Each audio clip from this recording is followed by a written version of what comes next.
One of the things, first and foremost, that really grabbed me about this program is that it is a social studies core integrated curriculum, which means that all fields of study, from math, science, language arts, history, social studies, even physical education, dance, drama, art, all the curriculum revolves around a core study.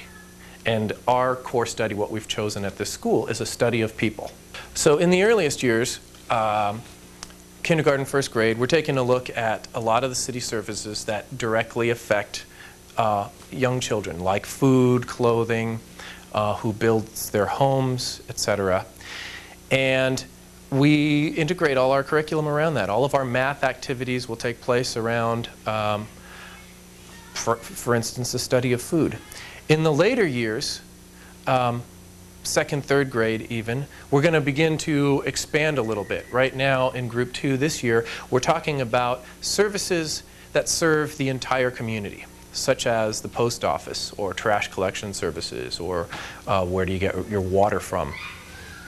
And what our kids have decided to do is to build a post office, a functioning post office for the entire school, so that for the rest of the year, anybody, parents, administrative staff, or children in the different classrooms can send mail to one another, and our group will be the ones responsible for running all of the services. So the first thing they needed to do was build a post office. We took a field trip to a lumber yard. They told us about the kind of lumber we needed and what, how they cut it and all the different tools they had. Then we brought the lumber back. The children designed in initially big blocks, designed what they wanted their structure to look like, took all of the measurements, and then we bought the wood, and now we're in the process of building the post office. And I want to give some examples of how, for instance, math might come out of something such as building a post office. At a certain point, we had the lower portion of our post office completed up to these planks here.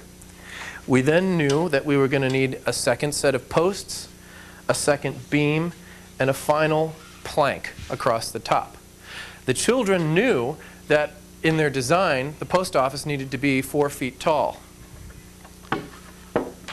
We knew that this plank was going to need to be, was going to be 3/4 inch thick, and that this was going to be 1.5 inches thick.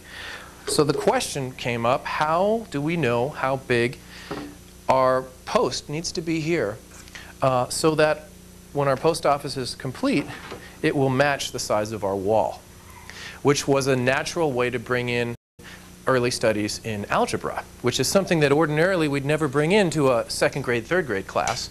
But we needed this skill to be able to complete our post office. The kids were very excited about it as a result, because they want to have this and they want to serve other members in our school community. So we began talking about solving for X. We took out the blocks, and for a good week we had games where they would have one mystery block X that, for instance, a wall would be a 4-unit block high, and they knew that there were some other pieces that they needed to put within the wall, and that there was some missing part, piece X, that would need to be filled in. Was it going to be a 2-unit block, 1-unit block, a half-unit block? They needed to, number one, figure out how to construct the skills to answer this problem, because we didn't give it to them. They needed to come up with it themselves. And then secondly, they needed to learn to use that skill in answering these questions. After a while, we brought this solving for X back to the post office so that we could then figure out exactly how big this post would need to be, such that it would match our wall. So that was an example of our math. In language arts and our post office, an example of one of the many things that we've done is that the kids were concerned that other people in the school might not be interested in using our post office. So we asked the question, well, how can we excite them? What tools are available to us? And this was a natural way to bring out the power of language arts, the power of text. We introduced the idea of a brochure, and the idea that you can write text and illustrate it in such a way that people can look at this brochure and become interested in your business. So it brought up a natural study of how do you write in a persuasive manner. And we began to talk about what would be the different pages in a brochure that would excite people. What types of things could we say? How could we phrase our language in such a way that people would be curious and they'd want to know more, they'd want to come in?